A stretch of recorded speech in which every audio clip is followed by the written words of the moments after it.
சோதரிக்கிறோம், துதிக்கிறோம். ராஜா தேவாதி தேவனை உமக்கு நன்றி செலுத்துகிறோம். சர்வ வல்லமுள்ள கர்த்தாவே, ஆண்டவர் நம்முடைய வார்த்தைக்காக ஜெபிக்கிறோம். ஆண்டவர் நம்முடைய வார்த்தையிலே இருக்கிற வல்லமே எங்களுடைய வாழ்க்கையிலே நாங்கள் அனுபவிக்க, நாங்கள் கண்டுகொள்ள நீர் கிருபை செய்யும்படியாக ஜெபிக்கிறோம்.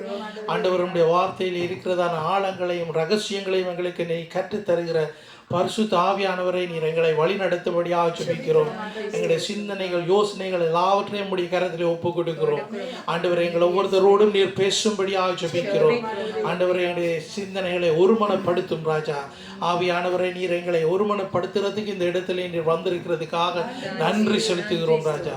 தகப்பனே, நானல்ல, என்னுடைய சுயமல்ல, நீர் பேச வேண்டும் என்று சொல்லி ஜெபிக்கிறேன். இயேசுவின் நாமத்தில் ஜெபம் பண்ணி நிற்கிற பிதாவே. ஆமென், ஆமென், ஆமென், ஆமென். ஹல்லேலூயா, ஹல்லேலூயா.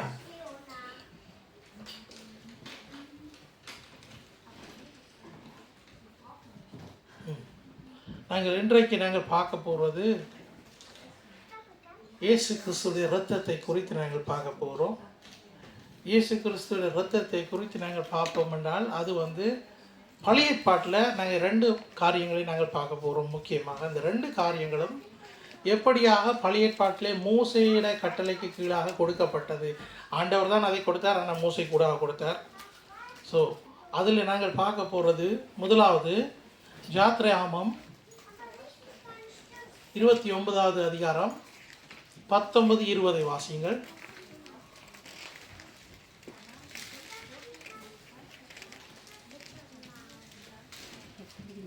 பின்பு மற்ற ஆட்டுக்கடாவையும் கொண்டு வந்து நிறுத்துவாயாக. அதனுடைய தலையின் மேல் ஆரோனும் அவன் குமாரனும் தங்கள் கைகளை வைக்க கடவர்கள். அப்பொழுது அந்த கடாவை அடித்து அதன் இரத்தத்தில் கொஞ்சம் எடுத்து ஆரோனின் வலது காது மடலிலும் அவன் குமாரனின் வலது காது மடலிலும் அவர்கள் வலது கையின் பெருவிரலிலும் அவர்கள் வலது காலின் பெருவிரலிலும் இட்டு மற்ற இரத்தத்தை பலிபீடத்தின் மேல் சுற்றிலும் தெளித்து. ஆமென். நாங்கள் இந்த இடத்துல நாங்கள் கவனிக்கிறோம் பாருங்கள். ஒரு ஆடு அடிக்கப்படுகிறது. அந்த ஆட்டின் இரத்தத்தை எடுத்து ஆரோனுக்கும் ஆரோனுடைய குமாரர்களுக்கும் காதிலையும் விரலிலேயும் கீழ்காலிலேயும் பெருவிரலிலேயும் பூசப்படுகிறது. இது நிமித்தம் அவர்கள் என்னவாகப்படுகிறார்கள்? இப்போ நீங்கள் வாசிச்சீங்க. இது நிமித்தம் அவர்கள் என்னவாகப்படுகிறார்கள்? பரிசுத்தமாக்கப்படுகிறார்கள்.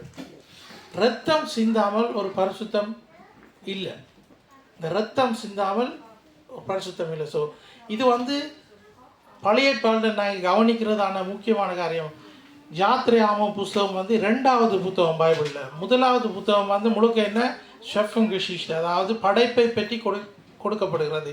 அதுக்குள்ள திரும்பமாக சில காரியங்கள் வருகிறது தான். முதலாவது பாவம், அது இதெல்லாம் வருது. ஆனால் 2வது யாத்ராகமத்தில் ஆண்டவர் பரிசுத்தத்தை கொண்டு வந்துட்டார். ஏனென்றால் இந்த பாவத்தில் இருந்த ஜனங்கள் அப்படியே ஜெனரேஷன் அப்படியே வந்து கொண்டிருக்கீங்களே, ஆண்டவர் அதுக்குள்ளே பரிசுத்தத்தை கொண்டு வந்துட்டார். யாத்ராகமம். அடுத்தது நாங்கள் பார்க்குறோம் லேவியராகமம் புஸ்தகத்திலே. லேவியராகமம் 8வது அதிகாரம் 23-24. இதில் இந்த பகுதிகளை நீங்கள் வீட்டில் போய் கொஞ்சம் கூட நீங்கள் வாசிச்சு பாருங்க. பின்பு அது கொல்லப்பட்டது. மோசே அதன் இரத்தத்தில் கொஞ்சம் எடுத்து ஆரோனுடைய வலது காதின் மடலிலும் வலது கையின் பெருவிரலிலும் வலது காலின் பெருவிரலிலும் பூசினான். பின்பு ஆரோனுடைய குமாரரையும் அழைத்தான். மோசே அந்த இரத்தத்திலே கொஞ்சம் எடுத்து அவர்களுடைய வலது காதின் மடலிலும் அவரு வலது கையின் பெருவிரலிலும் வலது காலின் பெருவிரலிலும் பூசி இரத்தத்தை பலிபீடத்தின் மேல் சுற்றிலும் தெளித்து. அதே காரியத்தை தான் நாங்கள் இதிலையும் பார்க்குறோம். இது கொஞ்சம் நாட்களுக்கு பின்பாக, அதாவது பரிசுத்தமாக்கப்படுகிறது. திரும்பமாக சொல்லப்படுகிறது. ஆண்டவரிடத்தில் நாங்கள் வரும்போது நாங்கள் பரிசுத்தமாக்கப்படுகிறோம். அப்போ நாங்கள் அந்த பரிசுத்தத்தை நாடுகிறவர்களாக இருக்க வேண்டும். ஆண்டவரை அறிந்து நாங்கள் பாவத்திலே ஜீவிக்கிறவர்களாக நாங்கள் இருக்கக்கூடாது. ஆண்டவரை அறிந்து பரிசுத்தத்தை நாடுகிற பிள்ளைகளாக இருக்க வேண்டும். இதுதான் முக்கியம். இது நிமித்தம் தான் இது பழைய ஏற்பாட்டிலே அநேக தரம் ஜனங்கள், இந்த இஸ்ரவேல் ஜனங்கள், இந்த ஜூத ஜனங்கள், அவர்கள் திரும்பமாக பாவத்திலே விழுந்த நேரம் அவர்கள் திரும்பமாக பலிகளை செலுத்த வேண்டியதாக இருந்தது. இந்த பலிகளை செலுத்தின நேரத்திலே அதாவது இரத்தம் தண்ணியை போல ஓட வழிகிட்டது. அவ்வளவுத்துக்கு அவங்க அக்கிரமங்கத்திலும் பாவத்திலும் இருந்தாங்க. ஆனால் இதுக்காக நாங்கள் புதிய ஏற்பாட்டில் நாங்கள் பார்க்க போகிறோம். புதிய ஏற்பாட்டில் என்ன மாதிரி எழுதப்பட்டிருக்கிறது, அப்போஸ்தலர் நடவடிக்கைகளுக்கு நாங்கள் கடந்து செல்வோம். அங்கே நாங்கள் பார்க்க போகிறோம் தெய்வீக இரத்தத்தை குறித்து நாங்கள் பார்க்க போகிறோம். 20வது அதிகாரம் 28வது வசனம் சொல்லுகிறது, ஆகையால் உங்களை குறித்தும் தேவன் தம்முடைய ஆகையால் உங்களை குறித்தும் தேவன் தம்முடைய சுய இரத்தத்தினாலே சம்பாதித்துக் கொண்ட தமது சபையை மேய்ப்பதற்கு பரிசுத்த ஆவி உங்களை கண்காணிகளாக வைத்த மந்தை முழுவதையும் குறித்தும் எச்சரிக்கையாயிருங்கள். ஆமென். ஹல்லேலூயா. இந்த இதில் நாங்கள் சில காரியங்களை நாங்கள் பார்க்கலாம். முதலாவது சொல்லப்படுகிறது, ஆகையால் உங்களை குறித்து தேவன் தம்முடைய சுய இரத்தத்தினாலே சம்பாதித்து கொண்ட அவருடைய சுய இரத்தத்தினால், தேவனுடைய சுய இரத்தத்தினாலே. இந்த இடத்துல ஆட்டுக்குட்டி அடிக்கப்பட இல்லை, அவருடைய சுய இரத்தத்தினாலே. ஆனால் அவரை நாங்கள் பார்க்கும்போது நாங்கள் தேவ ஆட்டுக்குட்டியாகத்தான் நாங்கள் பார்க்குறோம். எங்கள் புதிய பாட்டில் நாங்கள் பார்க்கல, அவர் எங்களுக்காக அடிக்கப்பட்ட ஆடு என்று சொல்லப்படுகிறது. ஒரே தரம் தான் இயேசு கிறிஸ்து அடிக்கப்பட்டார்.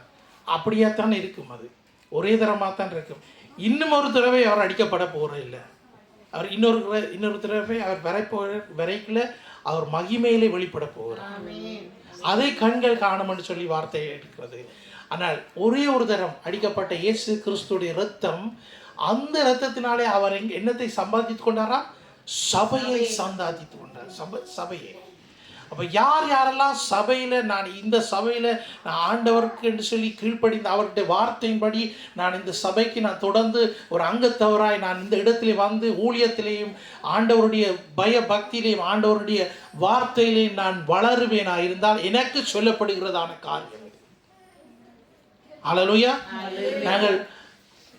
நாங்கள் எங்களுக்கு ஒரு ஐடென்டி கார்டு ஒன்று கொடுக்கப்பட்டிருக்கிறது. நாங்கள் இந்த பூமியில் வாழைக்கல, நாங்கள் இந்த நாட்டை சேர்ந்தவர்கள், இந்த இடத்துல நாங்கள் வசிக்கிறோம்னு சொல்லி. ஆனால் எங்களுக்கு கொடுக்கப்பட்ட ஐடென்டி கார்டு வந்து இயேசு கிறிஸ்து ரத்தம். அந்த ரத்தத்தில் தான் நாங்கள் எங்களை ஐடென்டிஃபை பண்ணி கொள்ளலாம். அவருக்குள்ளே இருக்கிற டிஎன்ஏ வந்து எங்களுக்குள்ளே வெளிப்பட வேண்டும். அவருக்குள்ளே இருக்க சுபாவம் வந்து எங்களிலே வெளிப்பட வேண்டும். இதைத்தான் தேவன் எதிர்பார்க்கிறார் எங்களிடத்திலே. சிறியவர்கள் தொடக்கம் பெரியவர்கள் வரை ஆண்டவர் இயேசு கிறிஸ்துவை சொந்த இரட்சகராய் ஏற்றுக்கொண்டு அவருடைய நாமத்தினாலே பிரிக்கப்பட்டு, அவருடைய நாமத்தினாலே ஞானஸ்நானம் எடுக்கப்பட்டு, அவருடைய நாமத்தினாலே அவருடைய பரிசுத்த ஜாதியாக சேர்க்கப்பட்டு, அவருக்கென்று நாங்கள் இந்த உலகத்திலிருந்து பிரித்தெடுக்கப்படுகிறோம். இந்த பிரித்தெடுக்கப்படுகிறது வந்து, நான் உலகத்திலே வாழ்ந்து கொண்டிருந்தாலும் இந்த உலகம் எங்கள்கிட்ட, நாங்கள் மாம்சத்திலே ஜீவித்து கொண்டிருக்கிற நிமித்தம் இந்த உலகத்தில் இருக்கிற மாம்சம் எங்களை கூட எங்களோட மாம்ச இச்சைகளுக்குள்ளாக நாங்கள் சிக்குண்டு, நாங்கள் ஆண்டவரை அறிந்தும் அறியாதவர்களாய், ஆண்டவருடைய வார்த்தையை கேட்டும் கேட்காதவர்களாய் நாங்கள் இருக்கிறோம். இந்த நேரத்தில் தான் அந்த தெய்வீக இரத்தம், எங்களுக்காக பரிந்து பேசின அந்த இரத்தம், சிலுவை மரத்திலே அவர் தன்னுடைய முழு இரத்தத்தையும் சிந்தி எங்களை மீட்டெடுத்துக் கொண்டார். இதை குறித்து நாங்கள் சும்மா கேட்டுட்டு நாங்கள் போகக்கூடாது. அதை நாங்கள் கேட்டு அதை உணர்ந்து ஜீவிக்க பழக வேண்டும். எப்படியாக ஆண்டவர் எனக்காக பாடுபட்டார், நான் அதில் வந்து நான் சொந்தம் கொண்டாட வேண்டும். ஆண்டவர் எனக்காக தன்னை தானே பலியாக கொடுத்தார். என்னுடைய அக்கிரமங்களுக்காக, என்னுடைய பாவத்துக்காக, நான் இனி விடப்போற பிள்ளைகளுக்காகவும் ஆண்டவர் அந்த இரத்தத்தை சிந்தினார். இதை நாங்கள் அந்த தெய்வீக இரத்தத்தை நாங்கள் உண்மையாகவே ஒரு மதிப்புக்குள்ள இரத்தம், அந்த இரத்தத்தை நாங்கள் எங்களுடைய வாழ்க்கையிலே அதை நாங்கள் மதிக்க கற்றுக்கொள்ள வேண்டும். அது சர்வ சாதாரணமான இரத்தம் அல்ல, அது தெய்வீக இரத்தம் என்று சொல்லப்படுகிறது. நாங்கள் சபையிலே நாங்கள் இணைக்கப்பட்டிருக்கிறது நிமித்தம் ஒரு சபை வந்து தேவனுடைய மணவாட்டி சபையாக கருதப்படுகிறது. அந்த மணவாட்டி சபையிலே நாங்கள் ஒரு அங்கத்தவர்களாக இருப்போமா என்றால் நாங்கள் கிறிஸ்துவிலே நாங்கள் இருக்கிறோம் என்றதை நாங்கள் உணர்ந்து கொள்ள வேண்டும். நாங்கள் கிறிஸ்துவிலே நாங்கள் கிறிஸ்துவிலே நாங்கள் வாழ்ந்து வருகிறோம் என்றதை நாங்கள் உணர்ந்து, நாங்கள் ஞாயிற்றுக்கிழமை தனியே நாங்கள் கிறிஸ்துவிலே இருக்காமல் நாங்கள் எந்த நேரமும் எந்த நாளும் நாங்கள் கிறிஸ்துவோட சிந்தனையா இருக்க வேண்டும். ஹalleluya ஆமென். நாங்கள் அப்படியாக வளர வேண்டும். பிள்ளைகளை நாங்கள் அப்படியாக சொல்லி சொல்லி நாங்கள் வளர்ப்பிக்க வேண்டும். தனியே ஞாயிற்றுக்கிழமை மாத்திரம் நாங்கள் ஆண்டவரை தேடாதபடிக்கு ஒவ்வொரு நாளும் ஆண்டவருடைய பாதத்தை நாங்கள் தேடுகிறவர்களாக இருக்க வேண்டும். இதில் சொல்லப்பட்டிருக்கிறது, சம்பாதித்து கொண்ட தமது சபையை மேய்ப்பதற்காக என்னத்தை கொடுத்திருக்கிறாரா? பரிசுத்த ஆவியானவரை. பரிசுத்த ஆவி உங்களுக்கு கண்காணியாக மந்தையிலே முழுவதையும் குறித்து எச்சரிக்கையாயிருங்க. பரிசுத்த ஆவியானவரோட வாழுகிற வாழ்க்கையை நாங்கள் தெரிஞ்சிருக்கிறோம், ஆனால் கண்டுபிடிச்சு கொள்ளையில் நினைக்கிறேன் நான். சில வேளையில் விளங்குதா? குற்றமாக நீங்கள் எடுத்துக்கொள்ளாதீங்கோ. அந்த பரிசுத்த ஆவியானவரோட நாங்கள் இன்னும் டீப்பாக நாங்கள் போகணும். அது மாம்சத்திலே இல்லை, அது ஆவியிலே தான் நாங்கள் அதை தேட வேண்டியிருக்கிறது. ஆவியிலே தான் நாங்கள் பரிசுத்த ஆவியானவரை அண்டிக் கொள்ளலாம். அவரிடத்தில் எங்களை முழுவதுமாக எங்களை சரண்டர் பண்ணணும். அவரிடத்துல நாங்கள் அவரை எங்களை ஒப்பு கொடுத்துட்டோம். எங்களுடைய இச்சைகள், எங்களுடைய மாம்ச இச்சைகள் எல்லாம் நாங்கள் மாம்ச இச்சையின்படி நாங்கள் வாழ்ந்து கொண்டு இருப்போமா இருந்தால் அது ஆவியானவருடைய வழிநடத்தல் அல்ல. ஆவியானவர் எங்களை சபைகளை வழி நடத்துவார், தன்னுடைய வார்த்தையிலே வழி நடத்துவார், தன்னுடைய சத்தியத்திலே வழி நடத்துவார். எங்களுக்கு ஆண்டவர் தன்னுடைய வார்த்தையிலே இருக்க வெளிப்படுத்தல்களை தருவார். இதுகளை நாங்கள் கற்றுக்கொள்கிறோம். ஆனால் கற்றுக்கொண்டு அப்படியே இருக்காமல் நாங்கள் கொஞ்சம் முன்னேற வேண்டும். நாங்கள் ஒவ்வொரு தரம் முன்னேறோம். சிறுவர்கள் தொடக்கி பெரியவர்கள் எல்லாத்துக்கும் ஆண்டவர், சிறுவர்களிலிருந்து பெரியாக்கள் மட்டும் ஆண்டவர் ஒரு உயிரை கொடுத்திருக்கிறார். அவர் தன்னுடைய உயிரை கொடுத்திருக்கிறார். அவர் தன்னுடைய உயிரை கொடுத்தது நிமித்தம் அந்த உயிருக்கு நாங்கள் அதை வைத்துக்கொண்டு நாங்கள் ஏதோ இந்த காலத்தை போக்குறதுக்கு நாங்கள் கிறிஸ்தவராக இருக்கக்கூடாது. நாங்கள் ஆண்டவரை உண்மையாகவே நாங்கள் தரிசிக்கிறவர்களாக மாற வேண்டும். அப்படியான ஒரு ஜீவியத்துக்குள்ளாக நாங்கள் கடந்து வரணும். நாங்கள் அடுத்த வசனத்தை நாங்கள் பார்ப்போம். 1 பேதுரு 1:19 மாசற்ற இரத்தம் என்று சொல்லப்படுகிறது. குற்றமில்லாத மாசற்ற ஆட்டுக்குட்டியாகிய இயேசு கிறிஸ்துவின் வெளியேற பெற்ற இரத்தத்தினாலே மீட்கப்பட்டீர்கள் என்று அறிந்திருக்கிறீர்கள். ஹல்லேலூயா. எல்லாருமாக சொல்லுவோமா? நாங்கள் குற்றமில்லாத மாம்சமற்ற ஆட்டுக்குட்டியாகிய கிறிஸ்துவின் வெளியேற பெற்ற இரத்தத்தினாலே மீட்கப்பட்டீர்கள் என்று அறிந்திருக்கிறீர்களே. ஆமென். ஹல்லேலூயா. அப்போ நாங்கள் ஒவ்வொரு தரம் நாங்கள் அறிக்கை செய்த ஒவ்வொரு தரம் நாங்கள் மாசற்ற ஆட்டுக்குட்டியாகிய கிறிஸ்துவின் வெளியேற பெற்ற அந்த இரத்தத்தினாலே மீட்கப்பட்டிருக்கிறோம். அவரிடத்திலே குறைகள் காணப்படவில்லை. பாருங்கள், ஆதியில் அதாவது பழைய பாட்டில் நாங்கள் பாப்போமா இருந்தால் ஆண்டவர் சரியாக கட்டளைகளை கொடுத்திருக்கிறார். அந்த கட்டளைகளின் படி ஒரு குறை உள்ள ஒரு ஆட்டுக்குட்டியை கொண்டு பலி கொடுக்கக்கூடாது என்று சொல்லப்பட்டிருக்கிறது. ஒரு நொண்டியா இருக்கிற ஒரு ஆட்டுக்குட்டியை கொண்டு பலி கொடுக்கக்கூடாது என்று சொல்லப்பட்டிருக்கிறது. அப்படியான ஒரு ஆட்டு அல்ல. ஆண்டவர் இயேசு கிறிஸ்து குறையற்றவராய், அவர்களே ஒரு குறையும் காணப்படவில்லை. அந்த மாசற்ற இரத்தத்தை நாங்கள் தினமும் நினைவு கூற வேண்டும்.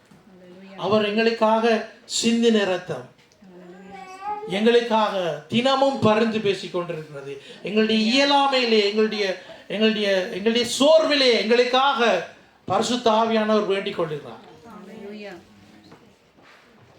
அந்த வெளியேற பெற்ற இரத்தம். அடுத்தது நாங்கள் பார்ப்போம் வெளியேற பெற்ற இரத்தம். அதுவும் இதே வசனம் தான். அந்த வெளியேற பெற்ற இரத்தம், தேவனுடைய இரத்தத்துக்கு அவருடைய இரத்தத்தை நாங்கள் விலை கொடுத்து வேண்டியலாது. அதை நாங்கள் ஃப்ரீயாக பெற்றுக்கொள்கிறோம். அவர்கிட்ட இருந்து நாங்கள் கிருபையினாலே நாங்கள் ரட்சிக்கப்பட்டோம் என்று சொல்லப்பட்டிருக்கிறது வசனம். கிருபையினாலே நாங்கள் இந்த பாவ உலகத்திலிருந்து நாங்கள் ரட்சிக்கப்பட்டிருக்கிறோம். நாங்கள் ஒன்றுமே செய்யலை. நாங்கள் வேற எங்கேயோ இருந்தோம். எங்களுடைய சிந்தனைகள், யோசனைகள் எல்லாம் வேற எங்கேயோ இருந்தது. ஆனால் ஆண்டவர் தன்னுடைய கிருபையினாலே எங்களை மீட்டுக் கொண்டார். அவர் எங்களை முன்குறித்தார். யாரை முன்குறித்தாரோ அவரை அழைத்திருக்கிறார்.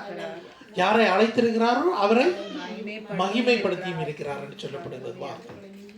அப்ப ஆண்டவர், நாங்களெல்லாம் ஆக்சிடென்ட்ல நாங்கள் ரட்சிக்கப்பட இல்லை. ஆண்டவர் எங்களை முன்குறித்திருக்கிறார். அவரில் முன்குறித்திருக்கிறார். ஏனென்றால் நாங்கள் அவருக்குள்ளே தான் நாங்கள் ஜீவித்து வருகிறோம். இதை விளங்கிக் கொள்கிறதுக்கு கொஞ்சம் கஷ்டமாக தான் இருக்கும். ஆவியானவருடைய வெளிப்படுத்தல் கிடைச்சா தான் எங்களுக்கு அது நல்ல நான் சுகமாக விளங்கிக் கொள்ளலாம். நாங்கள் பிறக்கைக்கு முதலே ஆண்டவர் எங்களை நியமித்துட்டார்.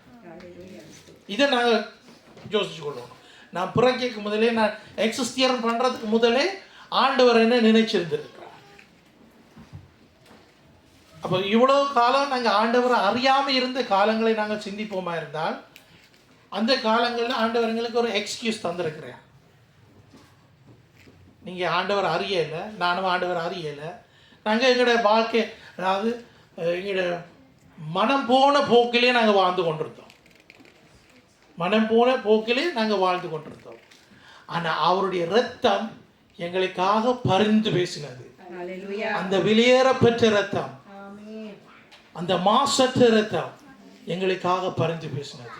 இது நிமித்தம் நாங்கள் ஆண்டவரிடத்திலே நாங்கள் சேர்க்கப்பட்டோம். ஒரு மந்தையாக சேர்க்கப்படுகிறோம். ஒவ்வொரு இடத்திலையும், இந்த உலகத்தை நாங்கள் எடுப்போமா இருந்தால், ஒவ்வொரு இடத்திலையும் ஆண்டவர் தன்னுடைய ஊழியக்காரர்களை வைத்து அங்கங்கே சபைகளை உருவாக்கி கொண்டு, ஆங்காங்கே சபைகள் நிமித்தம், அந்த சபைகள் பெரிய மேகா சர்ச்சஸ் இருக்குது, சின்ன சபை இருக்குது, எங்களோட சபை மாதிரி இன்னும் கணக்கு சபைகள் இருக்குது. இந்த சபைகளிலே ஆண்டவர் ஜனங்களை சேர்த்து கொண்டிருக்கிறார். இதெல்லாம் சேர்ந்து தான் ஒரு மணவாட்டி சபையாக ஆண்டவருக்கு முன்பாக இருக்கிறது. அப்போ நாங்கள் எல்லாரும் ஆண்டவரை நாங்கள் பாருங்கள், இந்த இடத்துல நாங்கள், இந்த உலகத்தில் நாங்கள் பார்ப்போம், அநேக பிரிவுகள் உண்டு, அநேக கிறிஸ்தவ பிரிவுகள் உண்டு. ஒவ்வொருத்தரும் சொல்லுவாங்க, நாங்கள் செய்வதுதான் சரி, நாங்கள் தான் பரலோகத்துக்கு போவோம், நீங்கள் போக மாட்டீங்க, நாங்கள் தான் போவோம், நாங்கள் போவோம். அப்படியே ஒவ்வொருத்தரும் தங்களுக்கு ஒரு சுய விருப்பத்தின்படி அவர்கள் அதுகளை இப்படி நடத்தி கொண்டு போகிறார்கள். ஆனால் ஆண்டவர் தனக்கேற்ற ஒரு சபையை உருவாக்கி கொண்டே இருக்கிறார். இவ்வளவு குழப்பங்களுக்குள்ளேயும் இவ்வளவு தேவையில்லாத வேற போதகங்களுக்குள்ளேயும் ஆண்டவர் தனக்கென்று சொல்லி ஒரு சபையை உருவாக்கி கொண்டிருக்கிறார். அந்த சபைதான் மணவாட்டி சபையாக ஆண்டவருக்கு முன்பாக போக போகிறது. அந்த சபையிலே நாங்களும் இணைக்கப்பட்டிருக்க வேண்டும். நாங்கள் ஆண்டவருக்கு முன்பாக நாங்கள் கொண்டு வரும்போது, நாங்கள் ஜெபத்துக்கு போய் இருக்கும்போது, நாங்கள் ஜெபிக்க தொடங்கும் போது, ஆண்டவர் எங்களுக்குள்ளே இருக்கிறதான குற்றங்கள் குறைகளை ஆண்டவர் எங்களுக்கு உணர்த்துவார். ஆண்டவர் எங்களுக்கு உணர்த்தேக்கல அந்த நேரத்தில் நாங்கள் ஆண்டவரிடத்தில் நாங்கள் பாருங்க, நாங்கள் ஒருக்கா பாவ மன்னிப்பு எடுக்கிறேன் இல்லை,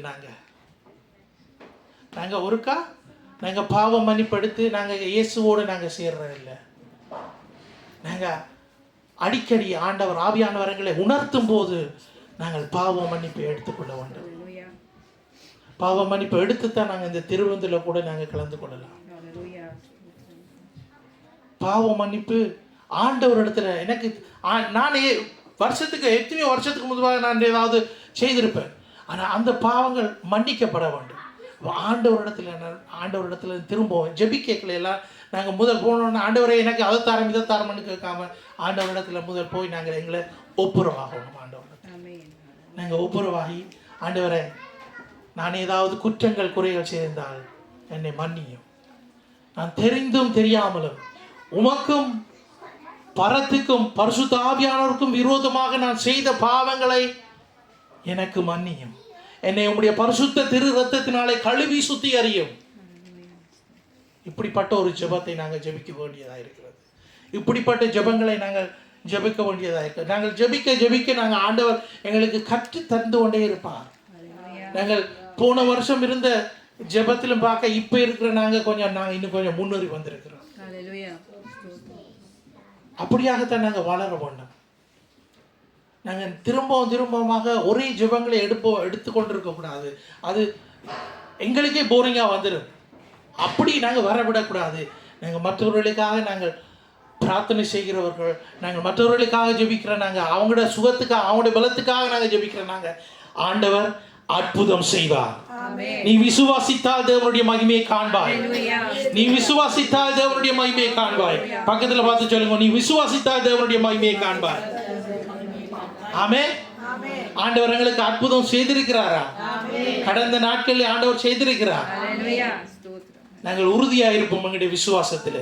அவருடைய இரத்தம் எங்களுக்காக பரிந்து பேசுகிறது. அவருடைய இரத்தம் எங்களுக்காக எந்த நேரம் கொடுக்கப்பட்டிருக்க அந்த இரத்தத்தில் நாங்கள் உரிமை கொண்டாட வேண்டும். ஆமென். அடுத்த வசனத்தை நாங்கள் பார்ப்போம்.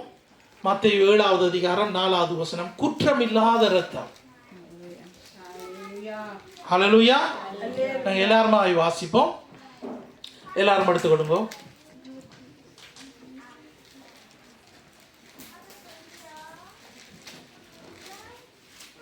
வாசிங்க தொடர்ந்து. எல்லாரும் வாசிங்க. குற்றமில்லாத இரத்தத்தை நான் காட்டிக் கொடுத்ததினால் பாவம் செய்தேன் என்றான். அதற்கு அவர்கள் உங்களுக்கு என்ன, அது உடன்பாடு என்றார்கள். இப்போ நாங்கள் குற்றமில்லாத இரத்தத்தை நாங்கள் காட்டி கொடுக்கல, நாங்கள் அறியாதிருந்தோம்.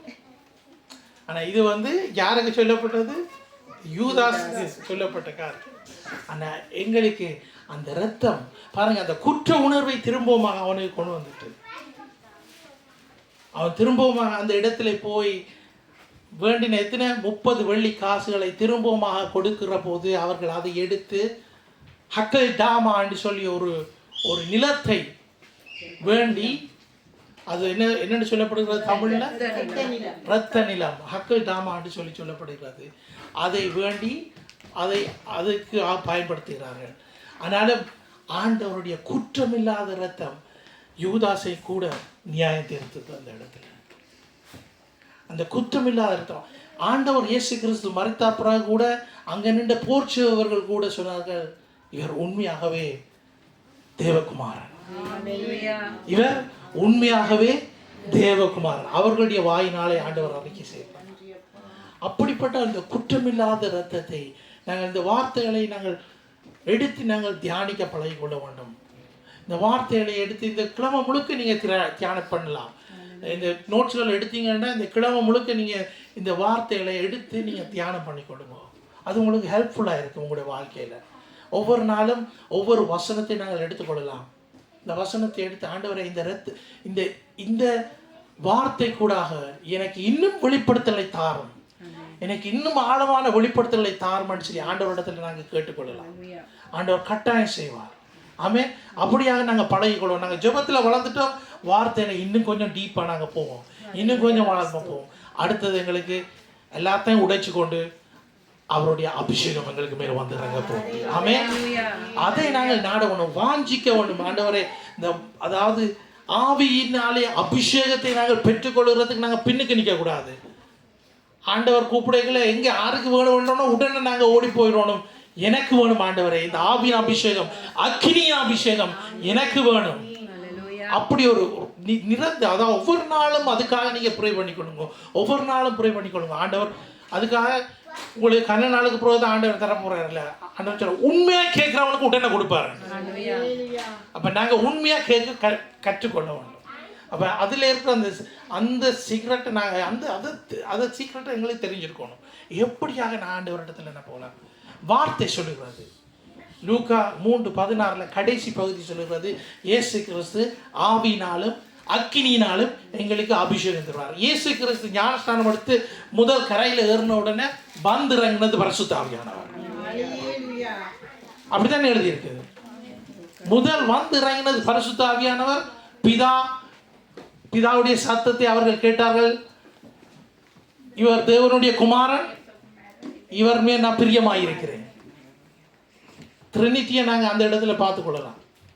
இப்படி கணக்க வசனங்கள் இருக்குது. இது ட்ரினிட்டி விளங்காத ஆக்களுக்கு இது ஒரு முக்கியமான ஒரு பாயிண்ட். இது எங்களுக்கு தெரியும் இந்த வசனங்கள். ஆனால் அதை எப்படி நாங்கள் ஒன்றொன்றா இழுத்து நாங்கள் ஒவ்வொரு திசையிலையும் நாங்கள் பார்க்கல. பாருங்கள், இந்த இரத்தத்தை குறித்து நாங்கள் பார்ப்போமா என்றால் அதாவது பழைய பாட்டிலேருந்து அப்படியே அந்த இரத்தம் ஒரு ரெட் லைனாக வந்து கொண்டே இருக்குது. கடைசி எங்கே முடியுது? இயேசு கிறிஸ்துவில் தான் முடியுது. அவருடைய இரத்தத்தை தான் நாங்கள் ரெஃப்ளெக்ட் பண்ணக்கூடியதாக இருக்கிறது. அவருடைய இரத்தத்தை நாங்கள் புதிய பாட்டில் நாங்கள் இப்போ பார்த்து கொண்டு போகிறோம். நாங்கள் இன்னும் வார்த்தையை பார்ப்போம். புது உடன்படிக்கைக்குரிய என்னுடைய இரத்தமாய் இந்த வசனம் நாங்கள் பார்த்துட்டு வந்த எல்லா வசனத்துக்கும் மேல்மையான ஒரு வசனமாக இருக்கிறது. ஒரு புது உடன்படிக்கை, ஒரு புது உடன்படிக்கை. அதுக்கு அநேக வார்த்தைகள் உண்டு. மத்தேயு 26:8, மார்க் 14:24, லூக்கா 22:20, எபிரேயர் 10:29, 13:20. இவைகளை நீங்கள் நோட்ஸில் எடுத்துக்கொள்ளலாம். இவளை போய் நீங்கள் வீட்டில் திரும்பவுமாக நீங்கள் படித்து கொள்ளலாம். ஆண்டவர் உங்களுக்கு வெளிப்படுத்தலை தருவார். அது ஒரு புதிய உடன்படிக்கை. அந்த புதிய உடன்படிக்கையை தான் நாங்கள் பின்பற்றுவோம். ஆண்டவர் இயேசு கிறிஸ்துவ கூடாக எங்களுக்கு நாங்கள் பெற்றுக்கொண்டுதான் அந்த புதிய உடன்படிக்கை. ஹல்லேலூயா. நாங்கள் ஒரு வசனத்தை பார்ப்போம். நாங்கள் மத்தேயு பாருங்க, மத்தேயு 26-28. இது பாவ மன்னிப்பு உண்டாகும்படி அநேகருக்காக சிந்தப்படுகிற புது உடன்படிக்கைக்குரிய என்னுடைய இரத்தமாய் இருக்கிறது. ஆமென். ஹல்லேலூயா. இது என்னன்னு சொல்லப்பட்டிருக்கிறது? இது பாவ மன்னிப்புக்கு உண்டாக அநேகருக்காக சிந்தப்படுகிற புது உடன்படிக்கைக்குரிய என்னுடைய இரத்தமாய் இருக்கிறது. இதை சொன்னவர் வேறு யாரும் இல்ல, நம்முடைய இரட்சகராகிய இயேசு கிறிஸ்து. ஹல்லேலூயா சொல்லுவோமா? ஹல்லேலூயா. தேவனுக்கே மகிமை உண்டாவதாக. நம்முடைய இரட்சகராகிய இயேசு கிறிஸ்து அறிக்கை பண்ணின வார்த்தைகள் இது புதிய உடன்படிக்கையாய் இருக்கிறது. ஆமென். அடுத்த வார்த்தையை நாங்கள் பார்ப்போம்.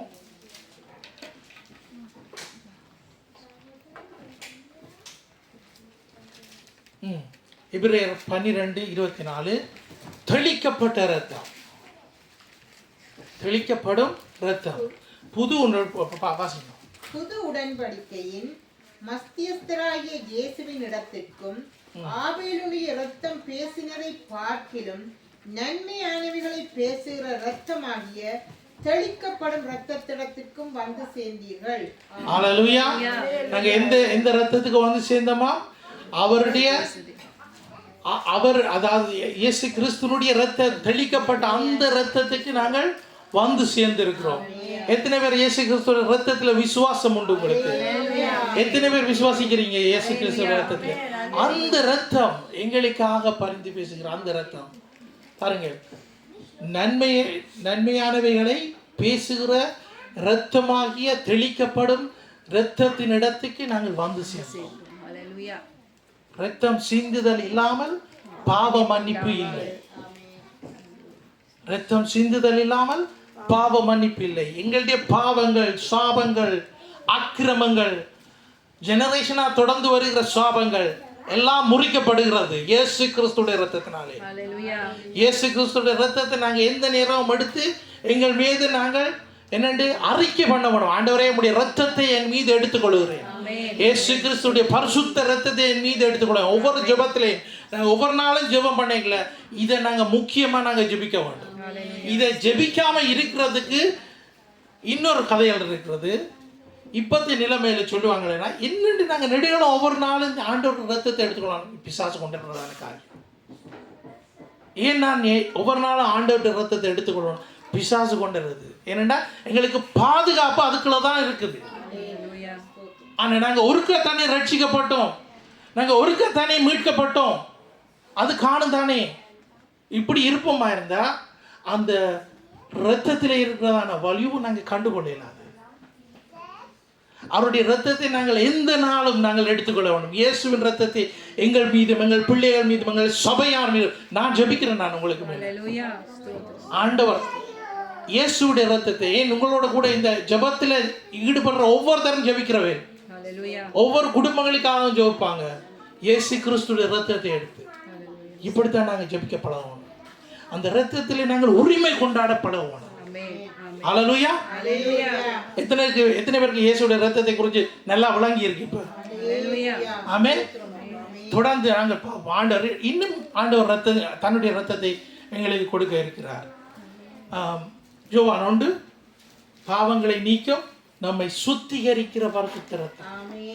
ஹல்லேலூயா. வாசிங்க 1 யோவான் 1:7. அவர் ஒளியில் இருக்கிறது போல நாமும் ஒளியிலே நடந்தால் ஒருவரோடொருவர் ஐக்கியப்பட்டிருப்போம். அவருடைய குமாரனாகிய இயேசு கிறிஸ்துவின் இரத்தம் சகல பாவங்களை நீக்கி நம்மை சுத்திகரிக்கும். ஆமென். ஆமென். எல்லாரும் சொல்லுவோமா? அவருடைய அவர் ஒளியில் இருக்கிறது போல அவர் ஒளியில் இருக்கிறது போல நாமும் ஒளியிலே நடந்தால் ஒருவரோடு ஒருவர் ஐக்கியப்பட்டிருப்போம். அவருடைய குமாரனாகிய இயேசு கிறிஸ்துவின் இரத்தம் சகல பாவங்களையும் நீக்கி நம்மை சுத்திகரிக்கும். ஹல்லேலூயா, ஹல்லேலூயா. தேவனுக்கு மகிமை உண்டாவதாக. அவருடைய இரத்தம் 1 யோவான் 1:7. அடுத்த வசனம் பாடமாக்கி கொள்ளுங்க. பாடமா இல்லாதாக்கள் பாடமாக்கி கொள்ளுங்க. 1 யோவான் 1:7 நல்லா ஞாபகத்தில் வச்சிருக்கலாம். 1 யோவான் 1:7. இந்த வார்த்தை நாங்கள் அறிக்கை செய்ய வேண்டும். ஒவ்வொரு நாளும் அறிக்கை செய்ய வேண்டும். எவ்வளவுக்கு ஆண்டவருடைய வார்த்தையை நாங்கள் அறிக்கை செய்து ஜபிச்சு திரும்பமாக அறிக்கை செய்து பிள்ளைகளுக்கும் நாங்கள் அதில் கற்றுக் கொடுத்து மற்றவர்களோட நாங்கள் கதைக்கலாம். ஆண்டவருடைய இரத்தத்தை ஆண்டவருடைய வார்த்தையை குறித்து நாங்கள் கதைக்க வேணும். உலகத்து காரியங்களை குறித்து கதைச்சா எங்களுக்கு டைம் வேஸ்ட். எங்களுக்கு அதுகளில் வீடுபடாமல் அது யார் அப்படி போட்டது, இது இப்படி போட்டது, உடுப்பு போட்டது, அது போட்டது, இதுகளெல்லாம் தேவையில்லை. இயேசு கிறிஸ்துவின் இரத்தம், இயேசு கிறிஸ்துவின் இரத்தம் திரும்பமாக எங்களுடைய சிந்தனைக்கு வர வேண்டியது. ஐக்கியப்படணும். நாங்கள் ஒருவர் ஐக்கியப்படுறதுக்கு அந்த இரத்தம் ஒரு பாதுகாப்பாக இருக்கிறது, ஒரு ஹெல்ப்ஃபுல்லாக இருக்குது. இப்படியாக நாங்கள் பார்க்க வேணும். அப்படியாக அந்த அவருடைய இரத்தம் எங்களை சுத்திகரிக்கிறது. நாங்கள் ரைனர் போங்கே இப்படியாக விளங்கப்படுத்தி இருந்தார். அவர் போய் ஒரு பெரிய ஒரு மீட்டிங்கில் இருக்கீங்கள. அந்த மீட்டிங்கில் ஒரு ஏத்தியஸ், அதாவது ஒரு நாஸ்திகன், ஆண்டவரை அறியாதவன் ஒருத்தர் இருந்தார். அவர் பெரிய ஒரு மீட்டிங்கில் அவர் இருக்கிறார். அப்போ அவர் சொல்லுறாராம், இது ஆப்பிரிக்காவில் நடந்தது. அவருடைய சாட்சியில் அவருடைய மெசேஜில் நீங்கள் இதை கேட்டுக்கொள்ளலாம். அவர் சொல்கிறார், அந்த நாஸ்திகன் எழும்பி, நீர் ஆண்டவர் இயேசு கிறிஸ்து இரத்தத்தை குறித்து நீங்கள் பேசி கொண்டு இருக்கிறீங்க, அதில் ஒரு வேற்றுமை இல்லை, அது எப்பயோ அடிக்கப்பட்ட ஆண்டவர் இயேசு கிறிஸ்து இரத்தம், அதில் ஒரு பவரும் இல்லைன்னு சொல்லிட்டார். அப்போ அவர் சொன்னாராம், நீங்கள் சொல்கிறது புல என்றுட்டு அவர் சொன்னார், இந்த உலகத்தில் கணக்க சோப்பு இருக்குது. அந்த சோப்பு இருந்தும் ஊத்தியாக இருக்கிறார்கள், கணக்க பேர் இருக்கிறாங்க. அந்த சோப்பை எடுத்து பாவிச்சா தான் அவங்க கிளீனாக மாறுறாங்க. அதே மாதிரி தான் இயேசு கிறிஸ்து இரத்தத்தை நான் எனக்கென்று சொந்தம் கொண்டாடினா தான் நான் பரிசுத்தமாக்கப்படுகிறேன் என்று சொன்னார். ஹல்லேலூயா. அப்ப இயேசு கிறிஸ்து இரத்தத்தை நான் எடுத்துக்கொள்ளணும். நான் ஆட்டோமேட்டிக்கலி ஞாயிற்றுக்கிழமை சேர்ச்சி தேடி நான் வருவேன். ஆனால் என்னத்துக்கு வாரேன், எதுக்கு வாரேன்ன்றது நான் அறிவு இருக்கணும் எனக்கு. ஏன் நான் எதுக்கு வாரேன் எப்படி? அப்போ ஆண்டவருடைய இயேசு கிறிஸ்து இரத்தத்தை நான் எனக்குன்னு சொல்லி நான் சொந்தம் கொண்டாடு, நான் எடுத்துக்கொள்ள வேண்டும். ஆண்டவர் அதில் நாங்கள் ஈடுபட்டால் நாங்கள் இன்னும் கொஞ்சம் ஆண்டவர் எங்களுக்கு கண்களை திறப்பார். ஹல்லேலூயா. இப்படியாகத்தான் அவருக்கு கடைசியாக விளங்கப்படுத்த. கடைசியாக எல்லாம் மீட்டிங்கெல்லாம் முடிஞ்சு போய்க்கல. அந்த நாஸ்திகனை ரைனர் பொங்கிட்ட கேட்குறாராம், எனக்காக அவருக்கு ப்ரே பண்ணுங்கன்னு சொல்லி. இதுதான் தேவனுடைய வார்த்தை, இதுதான் தேவனுடைய வார்த்தை. அந்த நேரத்தில் கொடுக்கிறதான காரியங்கள் இப்படி கணக்க சாட்சிகள் உண்டு. தனியாக ரைனார் பொங்கே இல்லை, இன்னும் அநேகர் உண்டு. அடுத்த ஜெனரேஷனுக்கு நாங்களே சாட்சிகளாக இருக்கிறோம். நாங்கள் இயேசுவின் இரத்தத்தினாலே மீட்கப்பட்டோம். நாங்கள் இயேசுவின் இரத்தத்தினாலே பரிசுத்தமாக்கப்படுகிறோம். அவர் என்னுடைய பாவங்களுக்காக அவர் மரித்தார். அந்த இரத்தத்திலே நான் சொந்தம் கொண்டாடுகிறேன். இப்படியாக நான் இருக்க வேண்டும். ஹல்லேலூயா. தேவனுக்கு மகிமை உண்டாவதாக. நாங்கள் எழுந்து நின்று நாங்கள் ஜெபம் செய்வோமாக. நாங்கள் இந்த நேரத்திலும் திருவிருந்துக்காக நாங்கள் எங்களை ஆயத்தப்படுத்திக் கொள்வோம்.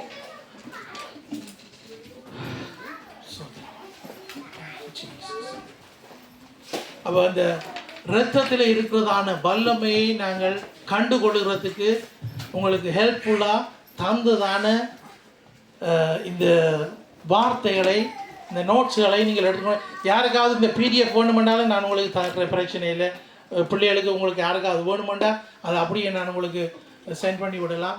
இதில் எடுத்து நீங்கள் பைபிளை ஆராய்ந்து அறிய கற்றுக்கொள்ள வேண்டும். பைபிளை நான் கடமைக்கு வாசிக்காமல், பைபிளில் இருக்க வசனத்தை நான் கடமைக்கு நான் எடுத்துக்கொள்ளாமல், இதுக்களால் கேட்டுட்டு அதுக்களால் விட்டுட்டு போகாமல், அந்த இதுக்களால் கேட்டு இங்கே இறங்கணும். அது எங்களுடைய மைண்டில் இறங்கணும். எங்களுடைய மைண்டில் இருக்கிறதெல்லாம் அதுகளெல்லாம் அழிச்சு போட்டு ஆண்டவருடைய ரத்தம் எங்களை முற்று முழுதுமாக கவர் பண்ணணும். ஹalleluya. நாங்கள் எல்லாருமாக நாங்கள் ஜெபம் பண்ண போறோம். எல்லாருமாக கண்களை மூடி ஆண்டவரிடத்துல நீங்களே உங்களுடைய வாயின் அறிக்கையினாலே கேளுங்கள். ஆண்டவரே, உம்முடைய இரத்தத்திலே இருக்கிறதான வல்லமையை எங்களுடைய வாழ்க்கையில நாங்கள் கண்டுகொள்ள எங்களுக்கு உதவி செய்யும் என்று சொல்லி நாங்கள் கேட்க போகிறோம். சோதரம் ஆண்டவரை உம்மை சோதரிக்கிறோம், துதிக்கிறோம் ராஜா. பரிசுத்தரை உம்மை சோதரிக்கிறோம், தேவாதி தேவனை உம்மை சோதரிக்கிறோம், சர்வ வல்லவரை உம்மை சோதரிக்கிறோம் ராஜா. ஆண்டவரே, இந்த வேளையிலும் சுவாமி ஆண்டவரே, இந்த கூடாரத்துக்களை நின்று ஆண்டவரை ஜெபிக்கிற பிள்ளைகளோடு கூட ஆண்டவரை நானும் ஆண்டவரை ஜெபிக்கிறேன். ஆண்டவரே, உம்முடைய இரத்தத்திலே இருக்கிறதான ஆண்டவரே வல்லமையை ஆண்டவரே எங்களுடைய வாழ்க்கையிலே நாங்கள் கண்டுகொள்ள நீர் எங்களுடைய கண்களை திறந்தரலும் சுவாமி. ஆண்டவரே, எங்களுடைய இருதயத்தை திறந்தரலும் சுவாமி. கர்த்தாவே, ஆண்டவரே, இந்த வார்த்தையில் இருக்கிறதான ஆண்டவர் உம்முடைய இரத்தத்திலே இருக்கிறதான வல்லமையை நாங்கள் கண்டுகொள்ள நீர் கிருபை செய்யும்படியாக ஜெபிக்கிறோம் ராஜா. பரிசுத்தரே, உமக்கு நன்றி செலுத்துகிறோம், நன்றியோடு உம்மை ஸ்தோத்திரிக்கிறோம், சர்வ வல்லவரே உம்மை ஸ்தோத்திரிக்கிறோம் ராஜா. ஆவியான தேவனே, நீர் எங்களுடைய கண்களை திறந்தருளும் ஆண்டவரே, எங்களுடைய இருதய கண்களை திறந்தருளும் சுவாமி. ஆண்டவரே, ஒவ்வொருத்தரும் ராஜா, சிறுவர்கள் தொடக்கம் பெரியவர்கள் வரை சுவாமி ஆண்டவரே, இயேசுவின் இரத்தம் ஜெயம் என்று சொல்லி ஆண்டவரே கர்த்தாவே, உம்முடைய இரத்தத்திலே ராஜா ஆண்டவரே வல்லமையை கண்டுகொள்ள கிருபை செய்யும்படியாக ஜெபிக்கிறோம். நன்றியோடு உம்மை ஸ்தோத்திரிக்கிறோம். நன்றி ஆண்டவரே, நன்றி கர்த்தாவே, உம்மை ஸ்தோத்திரிக்கிறோம், துதிக்கிறோம். நாங்கள் இந்த ஒரு அடியை நாங்கள் படிப்போம். இயேசு கிறிஸ்துவின் திரு ரத்தமே, எனக்காய் சிந்தப்பட்ட திரு ரத்தமே என்று சொல்லி ஒரு உரிமையோடு கூட நாங்கள் அந்த தனியே அந்த அடியை நாங்கள் படிப்போம். தொடங்குவோம். இயேசு கிறிஸ்துவின் திரு ரத்தமே, எனக்காய் சிந்தப்பட்ட திரு ரத்தமே,